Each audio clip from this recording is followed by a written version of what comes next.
சட்டம் மாறி வந்து மண்ணை முட்டும் காலில் சூழ்ந்து கைகள் தட்டும் வாழியவே தென்னவராட்சி திசைகள் எட்டும் நம்மவராற்றல் விண்ணை முட்டும் எட்டு திக்கும் முரசு கொட்டும் வாழியவே. ஆமாம், அந்த சோழ அதிகாரியின் கையில் நீங்கள் எப்படி அகப்பட்டீர்கள்? ஒரு நாள் நாங்கள் மது அருந்திக் கொண்டிருந்தோம்.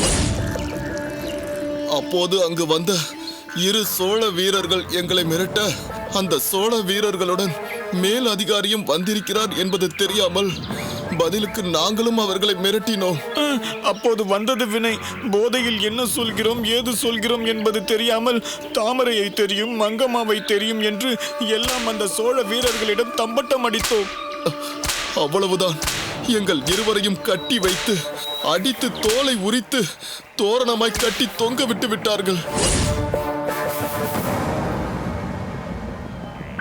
அவர்கள் எங்கள் இருவருக்கும் கொடுத்த அந்த நெருக்கடியை தாங்க முடியாமல் தான் உன் இருப்பிடத்தை அவர்களுக்கு காட்டி கொடுத்தோம்.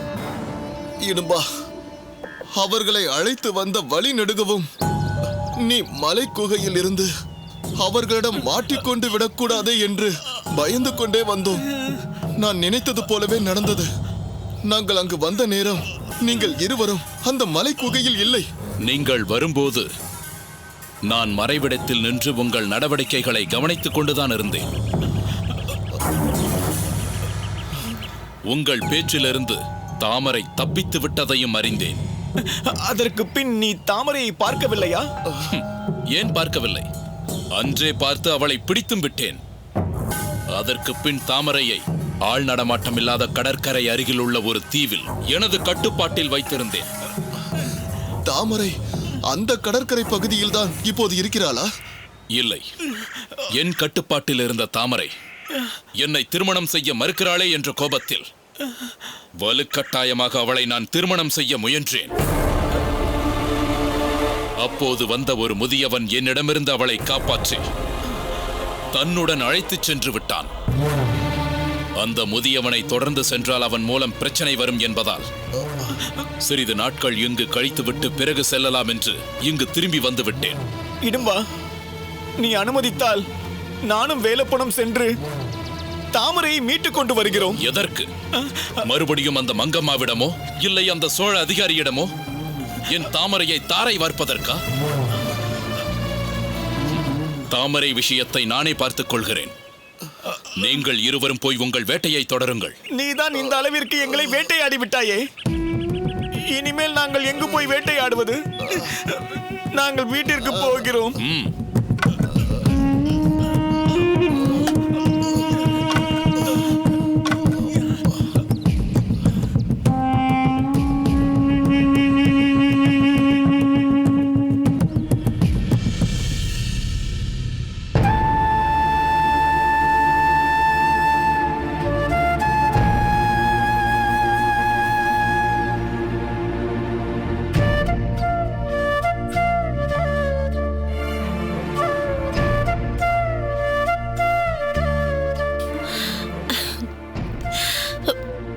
நான் காண்பது உண்மைதானா? இங்கு படுக்கையில் சாய்ந்து கிடப்பது பாண்டிமாதேவிதானா? இதற்கே இப்படி சொல்கிறீர்களே. நான் இன்று மஞ்சத்திலிருந்து இறங்கி இப்படியும் அப்படியுமாக நடந்தேன் என்றால் என்ன சொல்வீர்கள்? ஓ, அது வேறு நடக்கிறதா? எப்படியோ நீ இந்த அளவிற்கு உடல் நலம் தேறி இருப்பது எனக்கு மகிழ்ச்சியை தருகிறது. ராஜ வைத்தியருக்குத்தான் வாழ்த்து சொல்ல வேண்டும். அவர் கொடுத்த மருந்தை சாப்பிட்டு அதன் மூலம் நான் நலமடைந்திருந்தால் அல்லவா அவருக்கு நீங்கள் வாழ்த்து சொல்ல வேண்டும். ஏன் இப்படி சொல்கிறாய் தேவி? பிரபு, வைத்தியர்கள் என்ன செய்கிறார்கள்?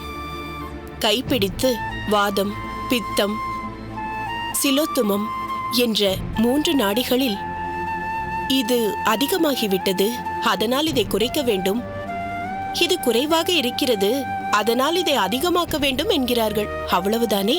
அப்படி எளிதாக நினைத்து விடாதே தேவி. ஒரு மனிதனின் ஆயுட்காலம் 120 வருடங்கள் என்று வகுத்திருக்கிறார்கள். அதில் முதல் 40 ஆண்டு காலம் வாதம் ஆட்சி செலுத்தும் காலம். வாதம் என்றால் வாயு. அதனால் வயிற்றுக் கோளாறுகள், கை கால்கள் வாயு பிழம்பு என்றெல்லாம் ஏற்படுகிறது. அடுத்த 40 ஆண்டு காலம் அதாவது 40 வயது முதல் 80 வயது வரை நமது உடலில் பித்தம் ஆட்சி செலுத்துகிற காலம் அது. அதுதான் இரத்த கொதிப்பு முதலான கடுமையான நோய்களை உருவாக்குகிறது. அடுத்த 40 ஆண்டுகள் 80 வயது முதல் 120 வயது வரை நம் உடல் சீதள நோய் ஆட்சி செலுத்தும் காலம் அது. அதுதான் கப நோய்களை உருவாக்கி மனிதனை விரைவில் சாய்த்து விடுகிறது. வாதக்கோன் நாளை என்றான், மற்றைக்கோன் பிள்ளை என்றான், ஏதக்கோன் யாதேனும் இல்லை என்றான். ஓதக்கேள் வாதக்கோன் சொல்லதிலும் மற்றைக்கோன் சொல்லதிலும் ஏதக்கோன் சொல்லலே இனிது. ஆஹா, இது ஔவை பிராட்டியார் பாடியதுதானே? ஆம் தேவி. இதன் பொருள் என்ன பிரபு? வாத நோய் நாளை நாளை என்று ஒருவரது மரணத்தை தள்ளி வைக்கும்.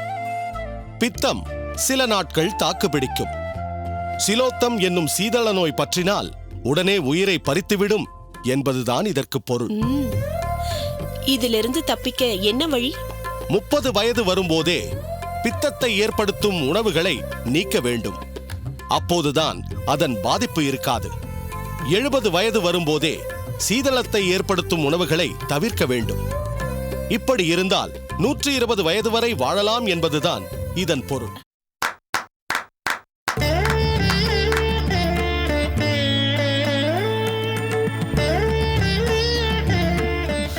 வாருங்கள் அக்கையாரே.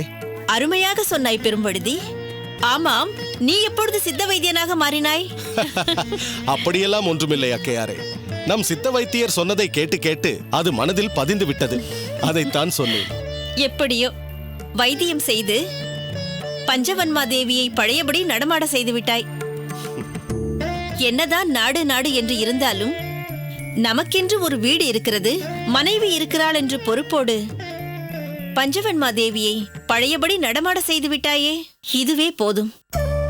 ஆனால் வைத்தியத்தால் தான் தேரவில்லை என்கிறாள் பஞ்சவன்மா தேவி. வேறு எதனால் உன் உடல் நலம் தேறி இருக்கிறது என்று நினைக்கிறாய் பஞ்சவன்மா தேவி? தாங்கள் அறியாதது என்ன இருக்கிறது? உடம்பில் ஒரு நோய் என்றால் அது மருந்தால் தீரும். மனதில் உள்ள நோய் என்றால் அது எப்படி தீரும்? நீ சொல்வதும் சரிதான். அப்படியானால் இப்பொழுது மனதிற்கு மருந்து கிடைத்துவிட்டது என்று சொல்லுங்கள். அதனால்தான் நலமடைந்து வருகிறீர்கள் இல்லையா? உண்மைதான் கலைவாணி. அது என்ன மருந்து என்று சொல்லுங்கள். ஏன் தயங்குகிறாய் பஞ்சவன்மா தேவி? அக்கையாருக்கு தெரியாத ரகசியம் என்று பாண்டிய நாட்டில் ஏதுமில்லை.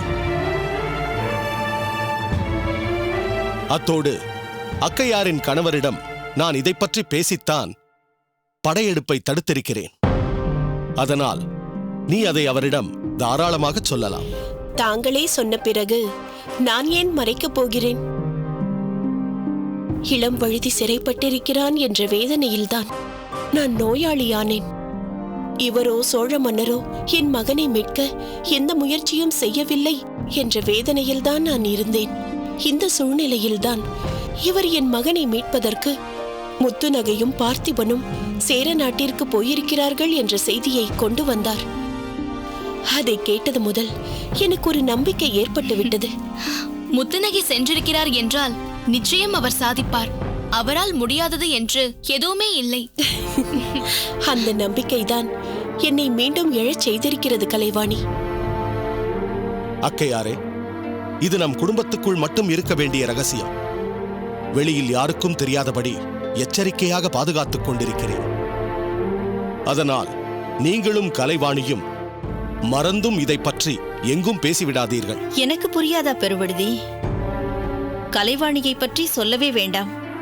அவளிடம் இருந்து எவரும் எதையும் தெரிந்து கொள்ளவே முடியாது. ஆனால் யார் வாயையாவது கிளறி எப்படியாவது ரகசியத்தை கண்டுபிடித்தாக வேண்டும் என்று இங்கு ஒருவர் வந்திருக்கிறார். அவரிடம் எச்சரிக்கையாக இருக்க வேண்டும். நீ யாரை சொல்கிறாய் என்று எனக்கு நன்றாக தெரியும். சோழ நாட்டிலிருந்து வந்திருக்கும் மங்கம்மாவை பற்றிதானே கூறுகிறாய்? எப்படி அக்கையாரே இவ்வளவு சரியாக சொல்கிறீர்கள்? சோழ நாட்டிற்கு நாங்கள் சென்றிருந்த நேரத்தில் எங்களிடம் வந்து பாண்டிய இளவரசர் இளம்வழுதிக்கு உங்கள் மகள் கலைவாணி முறைப்பெண் தானே, அவளை அவருக்கு மனம் செய்து வைக்காமல் சோழ நாடு வரை ஏன் வரவிட்டீர்கள் என்றல்லவா கேட்டாள். இன்னும் ஏதேதோ சொல்லி நமக்குள்ளேயே குழப்பம் வர செய்யும் அளவிற்கு அவள் பேசினாள். ஆனால் கலைவாணி உங்கள் மகள் பூங்கோதையை சோழ இளவரசர் கிள்ளிவளவனுக்கு ஏன் மனம் செய்து தரவில்லை என்று கேட்டு அவளை அங்கிருந்து ஓட செய்து விட்டாள். ஆனால் இங்கு அவள் எதையுமே காட்டிக்கொள்ளாமல் இயல்பாக பேசுகிறாள். அதுதான் மங்கம்மாவின் சாமர்த்தியம். செய்வதையெல்லாம் செய்துவிட்டு எதுவும் தெரியாதவள் போல் இருப்பாள். கயிறென்று மிதிக்கவும் முடியாது, பாம்பென்று விலகவும் முடியாது என்பார்களே, அப்படி ஒருவர்தான் அந்த மங்கம்மா. சரியாக சொன்னாய் பெருவழுதி. ஆனால் அவள் சாமர்த்தியம் எங்களிடம் பலிக்காது. பஞ்சவன்மா தேவியை எச்சரிக்கையாக இருக்க சொல். அவளை நெருங்கவே விடமாட்டேன். ஆறுதல் சொல்வது போல இங்கு வந்து மிகவும் இழிவாக பேசியவள் அவள். அவளிடம் நான் எப்படி ரகசியங்களை சொல்லிவிடுவேன்? அப்படி சொல் பஞ்சவன்மா தேவி. ஒரு குடும்பத்தில் அனைவரும் ஒரே நோக்கத்தோடு இருந்தால் எவரும் எதுவும் செய்ய முடியாது. அப்படி சொல்லுங்கள் அக்கையாரே.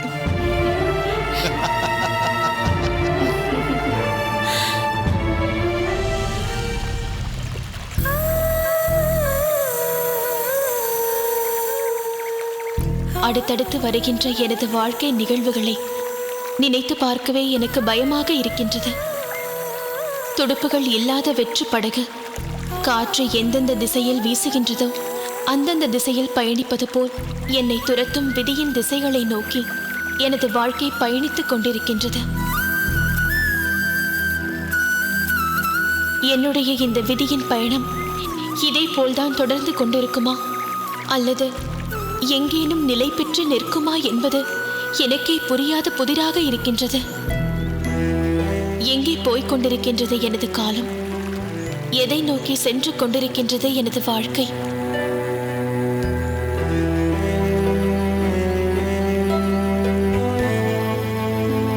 எனது எதிர்காலம் ஏன் அடுக்கடுக்கான இத்தனை கேள்விக்குறிகளுடன் இருண்டு போய் கிடக்கின்றது?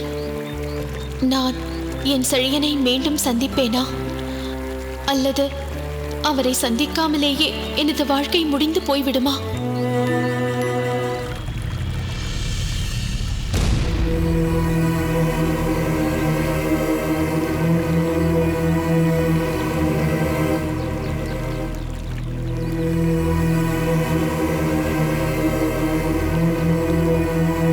வாருணி, வாருணி, உன்னைத்தான்.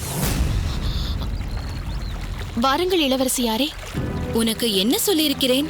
இளவரசி என்று அழைக்காதே, ஒருமையில் பரிவாதினி என்று அழை என்றல்லவா சொல்லியிருக்கிறேன். மன்னித்துக்கொள், இனி பரிவாதினி என்றே அழைக்கிறேன். ஆமாம் வாருணி, எதற்காக இங்கு வந்து நின்று கொண்டிருக்கிறாய்? இதோ பார், நீ நடந்ததையே நினைத்துக் கொண்டு உன்னையே நீ வருத்திக் கொண்டிருக்கிறாய். நடந்தவையெல்லாம் மறந்துவிடு. இன்றுதான் புதியதாய் பிறந்ததாக எண்ணிக்கொள். எல்லோருக்கும் ராஜ வாழ்க்கை கிடைத்து விடாது. இப்பொழுது உனக்கு அது கிடைத்திருக்கிறது. மகிழ்ச்சியாக இரு, சோகமாக இருக்காதே. சரி பரிவாதினி. வாருணி, இப்பொழுது உன்னுடைய தேவை என்ன தெரியுமா? மனமாற்றம். மனசு தானாக மாறாது, நாம் தான் அதை மாற்றிக்கொள்ள வேண்டும்.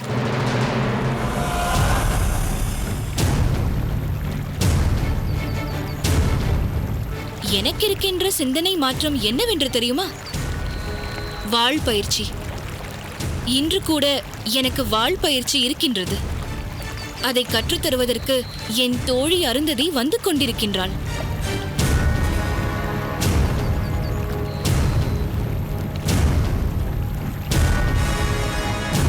உனக்கு நேர்ந்த கசப்பான அனுபவங்களை நீ மறக்க வேண்டும் என்றால் உன் சிந்தனைகளை வேறொரு புதிய திசைக்கு மாற்றிக்கொள்ள வேண்டும். எனக்கு வாழ் பயிற்சி அளிக்கும் என் தோழி அருந்ததியிடம் உன்னை அறிமுகப்படுத்துகின்றேன்.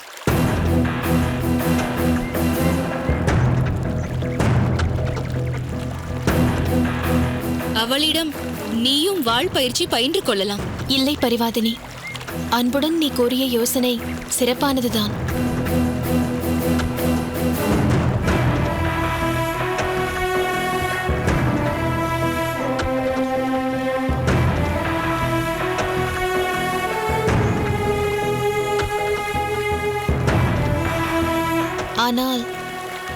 எனக்கு வாழ் பயிற்சி எடுத்துக்கொள்வதில் விருப்பமில்லை.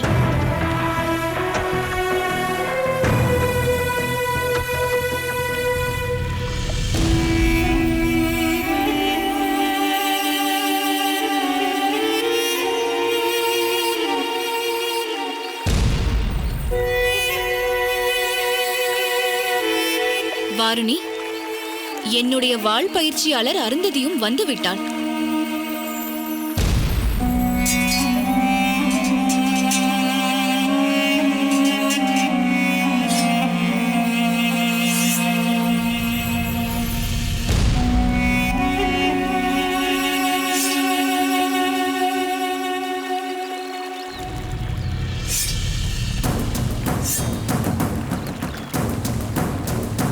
சரி, நீ உன் வாழ் பயிற்சியை ஆரம்பி. நான் வருகிறேன். இரு, அவளை உனக்கு நான் அறிமுகப்படுத்துகின்றேன். இல்லை பரிவாதினி, எனது மனது சரியில்லை. பிறகு ஒரு நாள் சந்திக்கலாம்.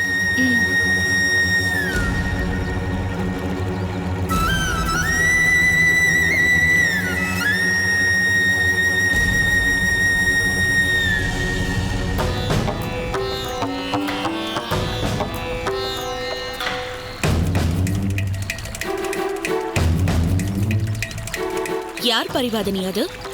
யாருடன் நீ பேசிக் கொண்டிருந்தாய்? கடல் வளம் காண சென்ற போது ஒரு பெண்ணை உன் அப்பா காப்பாற்றினாரே, அந்த பெண்தான் இவள். பெயர் வாருணி.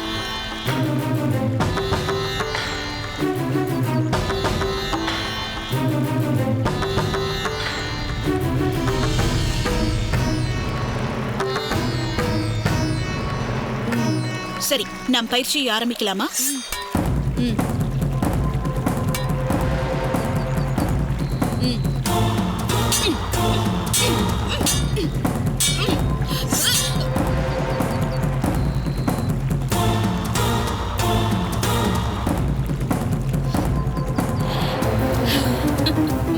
பரவாயில்லையே, தேறி விட்டாய்.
முத்துநகையா, சேர நாட்டு இளவரசியாருக்கு வாழ் பயிற்சியாளர்? இவர் எப்போது சோழ நாட்டிலிருந்து சேர நாட்டிற்கு வந்திருப்பார்? எப்படி சேர நாட்டு இளவரசியாருக்கே வாழ் பயிற்சி அளிக்கும் அளவிற்கு அவர்களின் அபிமானத்தை பெற்றிருப்பார்? அருந்ததி என்றல்லவா முத்துநகையின் பெயரை பரிவாதினி குறிப்பிட்டார். ஒரே குழப்பமாக இருக்கின்றதே. தாமரை, நீ எப்படி இங்கு வந்தாய்? ஒரு அனாதை பெண்ணை காப்பாற்றினேன் என்றல்லவா பார்த்திபன் சொன்னார். அவள் பெயர் வாருணி என்று பரிவாதினி இப்போதுதானே கூறினாள். தாமரை எதற்காக தன் பெயரை மாற்றி சொல்ல வேண்டும்? ஒரே குழப்பமாக இருக்கிறதே. வா வாருணி.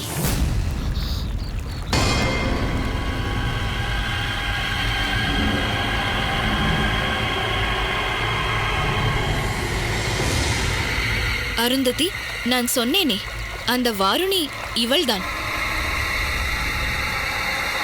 என்ன வாருணி, திரும்பி வந்து விட்டாய்? இல்லை, நீ உன் பயிற்சியாளினியை அறிமுகப்படுத்துகிறேன் என்று சொன்னாய். ஆனால் நான் அதை அலட்சியப்படுத்திவிட்டு போய்விட்டேனோ என்று என் மனதிற்கு தோன்றியது. அதனால் தான் திரும்பி வந்தேன். நீ வந்ததும் நல்லதுதான்.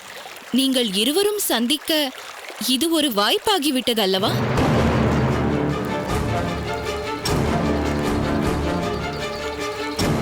என்ன, இருவரும் ஒருவருக்கொருவர் பார்த்து கொண்டிருக்கிறீர்கள்? ஏற்கனவே உங்கள் இருவருக்குள்ளும் அறிமுகம் இருக்கிறதா?